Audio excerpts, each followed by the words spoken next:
going on, my riders? Sebastian Johnson here, iRidePro.com. We out here. It's cold, so I'm warming up my car, and I thought I'd shoot a video real quick with my phone.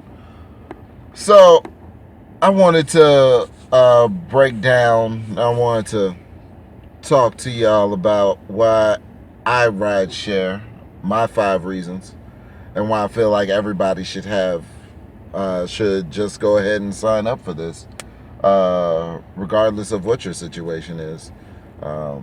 And you're about to find out. Okay, so number one, self-employment. Okay, it's a hard concept, especially if you've been working most or all of your life. It's a hard concept to actually wrap your head around, and it can be intimidating at times when talking about things like taxes and you know, um, you know, because as a W-2 worker, we're used to getting a tax refund and not actually having to pay taxes ourselves. Instead, Uncle Sam likes to take the money out the paycheck before we even see the money that we made. Okay, so that part of it, I understand, can be intimidating. But self-employment, once you get a handle on it, and I'm here to help you do that, okay? Once you get your head around being self-employed, it's actually quite liberating. You know what I'm saying? The freedom that comes with being self-employed is just I wouldn't trade it for anything in the world. Honestly, I really wouldn't. Just to know that I can get up and go, I can set my own hours, I can make appointments and do stuff that I need to get done in my regular life, and I can work around what else is going on in life, which brings me to point two. Okay, with being self-employed. Okay, my next reason is the flexibility.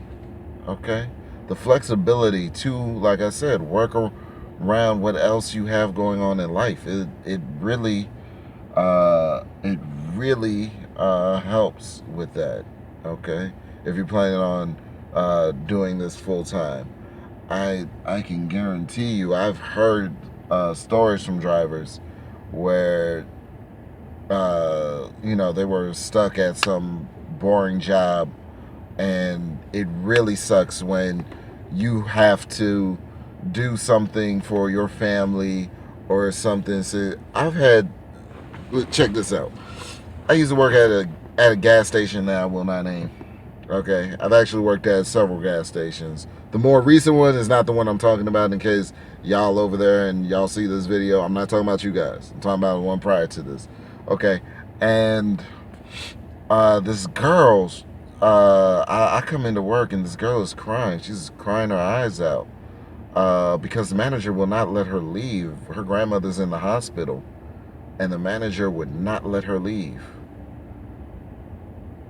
You know what I'm saying? Like, her grandmother is, I don't know if her grandmother was sick or sick to the point where this might be it. But for whatever reason, the manager felt like they were short staffed and they would not let this girl leave. You don't want to be that. You don't want to be having to be at work.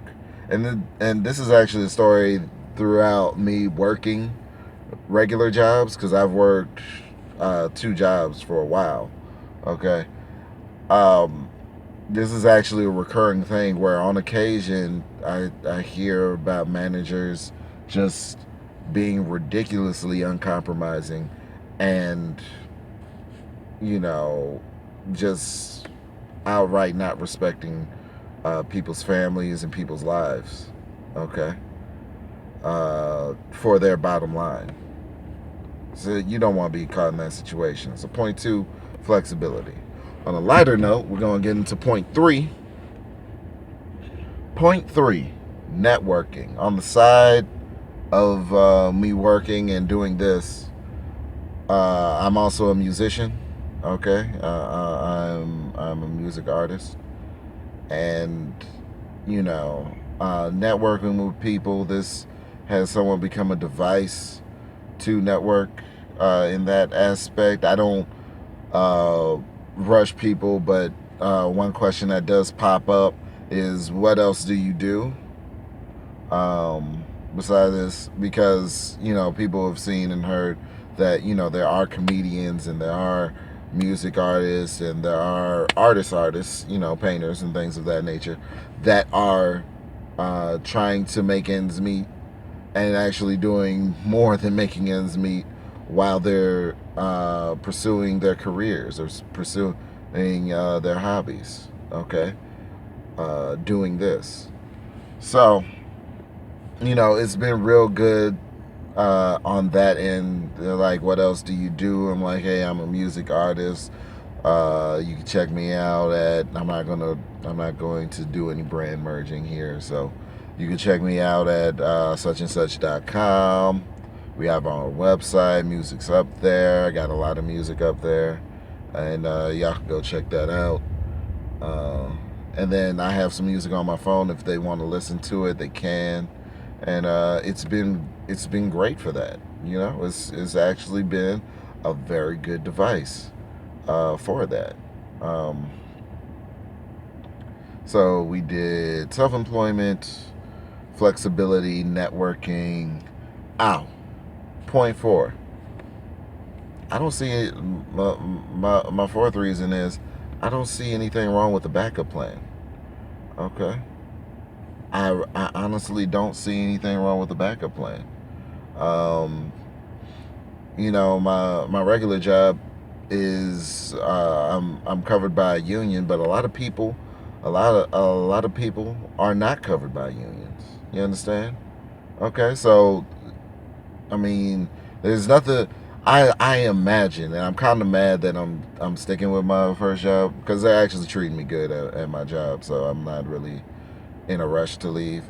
But I imagine that you know you're at a boring job or um, a job that really gets on your nerves. Your manager gets on your nerves. You know, how great of a feeling would it be to just act like you hit the lottery and tell them off and go into your car, flip on the Lyft app, you know what I'm saying, and go online and then get your money that way. Like not having to worry about, not always, having to stress about losing your job. It's priceless. Still do your job. You know what I'm saying? If you're at the all right situation, you know what I'm saying? It depends on what your situation is. And if you actually like your job, do your job. But how great would it be if, you know what I'm saying, you didn't have to worry about losing your job? I've actually dealt with managers that have made threats to people day in and day out. First of all, they know not to play that game with me. I carry myself in a certain way. That has never happened to me where someone has threatened me to lose my job and not be actually worried about it. It's not. But, I imagine, you know, quitting your job and then getting in your car, and that's your job now until you find a better situation for yourself. So, like I said, nothing's wrong with a backup plan. Keyword backup plan. I'm not telling you to replace a situation that you already got. If it's going good for you, keep that situation. I'm not telling you to replace a thing. Same backup plan. Okay? Nothing's wrong with a backup plan. Point 5. Point 5. This kind of goes on with the whole backup plan thing because point 5 is reason 5 why I chose to step into this is it's 100% free. It is absolutely free.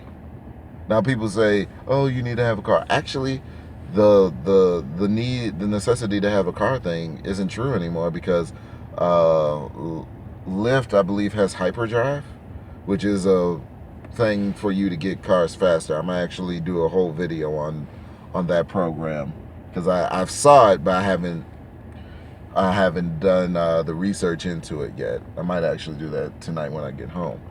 But you know, it's 100% free. In fact, uh, links in the description, they will pay you. They will pay you in order to sign up. Link my referral links in the description. They will pay you. I think right now where I am, it's $3 extra per ride. So before you had to meet a certain requirement and then get paid. Now they pay you straight out the gate per every ride that you give. For 100 rides, they'll pay you straight out the gate. They'll add it on to every ride that you give. Extra money. Nothing's wrong with that. They pay you just for joining and riding, on top of what you already are going to make from giving out rides to people. There's nothing wrong with that. Nothing wrong with that. Okay? As so it's free. We're gonna go back with this. Okay? It's free. Nothing wrong with a backup plan. Okay? Hold on. Let me say that. It's free. Nothing's wrong with the backup plan. Network with people. Okay? Flexibility in your schedule and your life. All right? It's self-employment. Empowering yourself. Empowering yourself. Okay? I mean, I don't know what else to tell you. So, with all that being said, peace, love, health, wealth to all. Drive safe. I'll see y'all in the next video.